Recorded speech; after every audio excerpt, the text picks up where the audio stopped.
I've been working on a drystone wall that goes around the perimeter of our property. Eventually it will. I've done about 10 metres so far. When we bought our property, it had an old stone house on it, and we had plans to fix it up, and it was going to be our family home. But to cut a long story short, we discovered it was completely beyond repair. So we had it knocked down, which I felt really ambivalent about. And one way that I thought to turn this situation into an opportunity was to recycle all the stone back into our property. The stone wall will probably use up all of it, and I've been putting all the books away for something else. I haven't worked on it for a few months, but I just had the urge to come out here this afternoon. We live next to a busy road, and I thought if I include this in the online diary, it will make me want to keep working on it.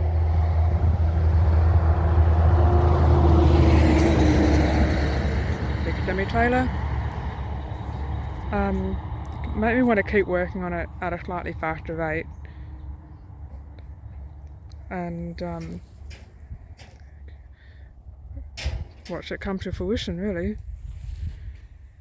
So this afternoon I just dug out some of this trench, probably another couple of metres, and rolled in some massive foundation stone to go in the base of the walls.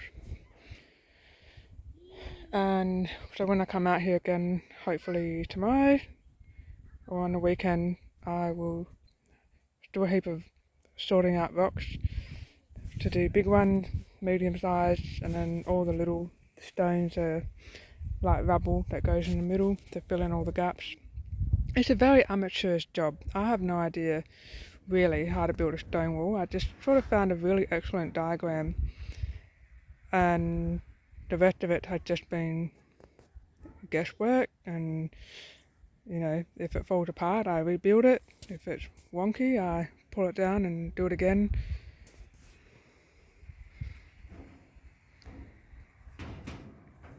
I like it though. I think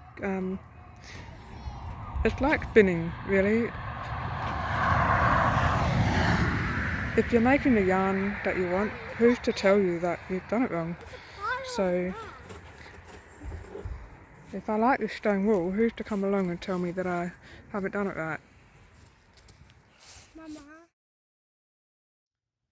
I have finished spinning all the singles for my brown polwarth fleece spin. I finished spinning them 2 nights ago and had plenty of time left in the evening to start plying, but I didn't really want to at that point. I just wanted a change. So I'm going to start plying those maybe tonight or tomorrow. And I started on a different spin. This is Gotland and Scouring alpaca. Just to backtrack a little bit, when I knew when I finished this fleece spin, I wanted to just do a bit of a Batt-down. I find drumcarding to be a standalone hobby of its own, and when I go on a bit of a drumcarding blitz, I have way more bats than I can spin in a reasonable time, and so I've just got a bit of a collection of bats, usually sort of 4 or 5 bats per spin. So this one was 5 bats of Gotland and Scouring, and then I've got 8 of these ones. This is merino Suffolk cross that I have dyed a kind of peacock colour, and I blended this with black alpaca, and it feels amazing. And so I've got 8 bats of this to spin, and then I've got 4 bats of Border Leicester merino cross that I was going to spin into yarn to do to use as dye samples a bit later on. So this is the violin and Siri, and it was quite a random combination. It was just, they just really, I just had a batch of scoured Siri and a heap of scoured violin, and they just happened to be sitting next to each other on the table, and that that made me think of blending them together, and it worked out. So I could see all these second cuts. I'm just picking them all out. It worked out quite nicely because I noticed they were the same staple length, which doesn't really matter when you're drum carding. You can drum card a blend of all types of fibres that are different fibre lengths and spin it successfully, which I've done many times. But it was just a mental note that I made for if I would like to comb this combination, it would work really well because they're the same staple length. So when you're combing it, you're not going to end up combing out all of one fibre and leaving the other one behind. That's my theory anyway. I did a sample, or not really a sample, I started spinning a bit of this ages ago, and the bobbin is another funny bobbin that doesn't want to spin properly, so I just wound the single off into a centre pole ball and plied it so it just became a sample. And it's interesting. This series is not a bright white or a clear white. It's actually more of a, I've got a sample of just the series here, and if I compare that with what is definitely a white wool, you can see the difference in the shades. It's more of like a, I thought champagne, but having spun it up, I'm thinking more like ivory, and the violin is white, and so this blend of the sort of ivory champagne coloured Suri and the white violin is giving this really nice off-white yarn. I don't know if I'd leave it that colour or if I'd maybe dye it.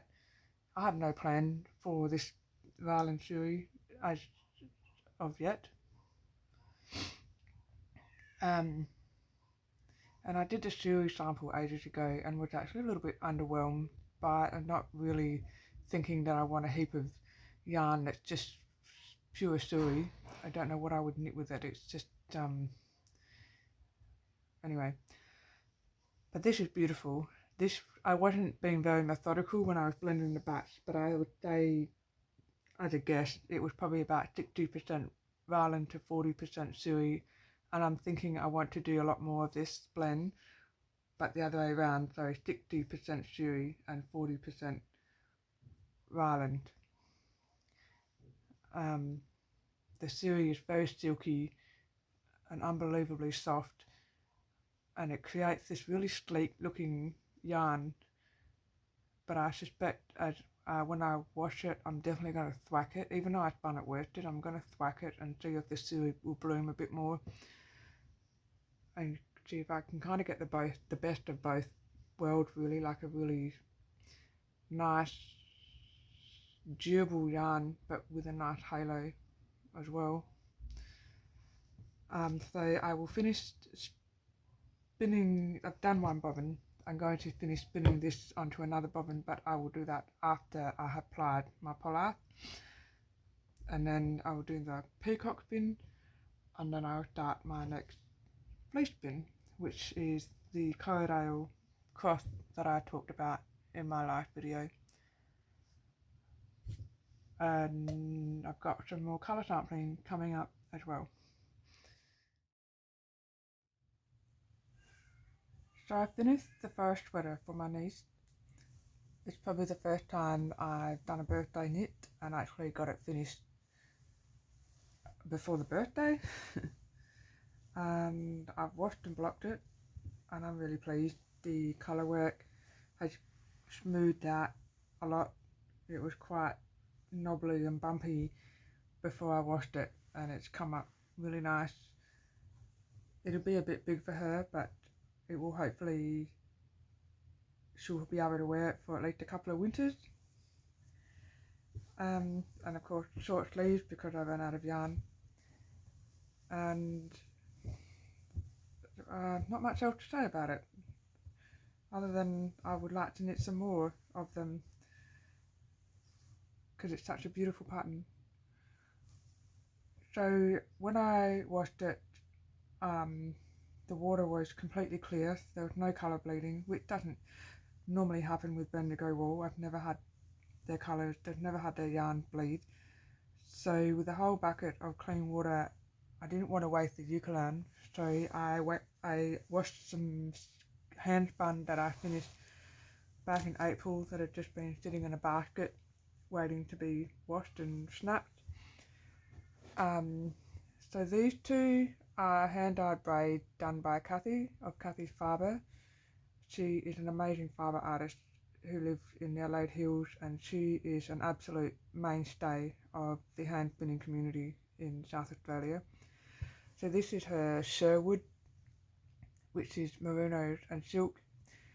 I bought two braids of these, and the other one I did as a fractal spin and was a little bit underwhelmed. I don't think I'm a big fan of fractal spins. I think that's what it was. So for this one, I just split the braid into four strips. I can't remember. And then chain plied it to get all these colours nice and distinct. And this one is her autumn leaves, and I just wanted to barber pole it. I wanted to get as much barber poling as possible, so I did dip that one down into 4. I did 2 big strips and 2 thin strips, and then made sure they, in the first bobbin I did like a thick strip and then a thin strip, and then on the second bobbin I did a thin strip and then a thick strip to make sure I just kind of got maximum barber poling.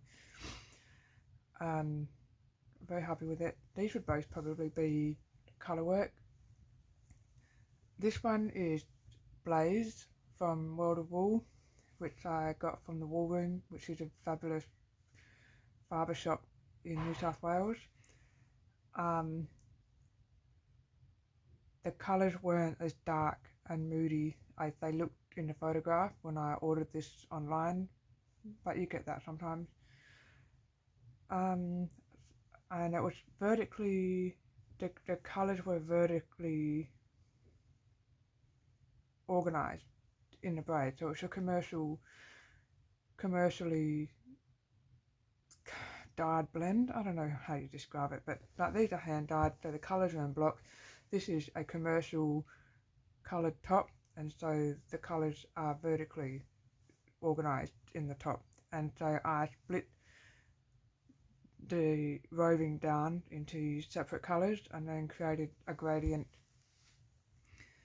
going from brown to red to orange to yellow, and there's 2 smaller skeins because I can't fit 100 grams on my bobbin. So those need to be measured and written down in my book. All of these will be colour work. I like this one. I think I'd like to use this one in the Golden Fern pullover by Jen Dyngas.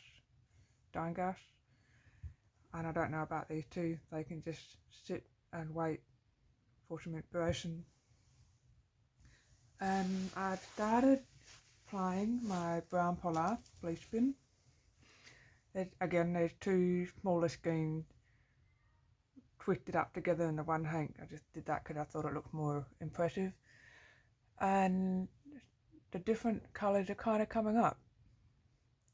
You can see there's a bit of pale brown, darker brown. It's so soft. There's quite a beautiful halo on it, and I'm going to thrack it quite aggressively to really get more of a halo. I want it to be quite a fluffy yarn. I'm tossing up between a blanket, like a hand woven blanket, or a pullover. I just don't know if I want to wear this colour or if I might over dye it. I just haven't made a decision yet, but I'm going to keep plying that. I had a very clearly laid out plan for the next few weeks that I was going to finish plying my brown pollard and then do my Batt-down with my Violin Suey and my Peacock bat and my Border Leicester Merino bats, and get the next lot of colour blending stuff done, and all of that has been put on pause, and this happens all the time. I was out working on my stone wall and I saw my neighbour out in the paddock. She owns all the farmland surrounding our place, and so we got chatting. She's one of my favourite people, and years ago she gave me a fleece that was a merino Suffolk, and in fact the peacock batch that I want to finish is the last of that fleece that she gave me, and I was very sad that I'm coming to the end of it, and I was telling her about that, and she said I have heaps more. She doesn't have any sheep at the moment because of the drought. Lots of people have destocked or just got, small farmers have just destocked or just let go of their animals. But she's got all the fleeces from the last couple of years, and she said she was tossing up just whether to throw them away because the wool buyers don't really want them. And she saw the look on my face and she said, no, come over and have a look and just grab as much as you want, whatever you like, just grab it. And so we literally stuffed my car boot full of sheep fleeces, and so now I need to sort them all out, separate the individual fleeces. They haven't been skirted, so I need to do that, and I will skirt them quite aggressively because there's so much of it. There's no point keeping anything that is less than beautiful. So I'm going to bag up each fleece individually and then take down details for each of the fleeces, because I keep a book, a record of all my fleeces, all my ready to spin fibre and all my spinning projects, and it's a very not fancy, it's all handwritten, and so in my book I'll give you an example of a full complete, like this one here. We have a record of the fleece, where it came from, when it was sheared, the colour, raw weight, crimps, staple length, how much it weighs after scouring, any extra notes on the fleece, ideas for how I want to spin it, spinning and knitting ideas, and then some cross-referencing with spinning projects and knitting projects later in the book. And so I write down when I've scoured it, and then an all spun means that there's none left, and I would like to see lots more of these. I won't admit to how many fleeces I have recorded in this book, and so that is what I'm going to do today. She didn't want any money for it, for the fleeces, because she was just going to throw them away, and I asked her if she knitted, and in which case I could send a heap of yarn back to her, and she said no, I don't knit, and I'm not about to, because she's flat out, as most farmers are. And so I offered to knit her a beanie or something like that, and she definitely liked the idea of me knitting something like that, a beanie. And so I thought I'm going to do a set for her, because these fleeces are beautiful. There's beautiful lamb's fleeces, so I want to pick a lamb fleece that I'm going to scour and spin next, and with that I would like to knit her a beanie and some fingerless gloves and a beautiful cowl. My favourite pattern is Andy Fagan Penny Infinity Cowl, and I'm going to knit at least another 2 of those now, one for my friend and another one for myself. So that's the plan, and I will get back to all my other projects when that is done, basically. So I will keep you posted.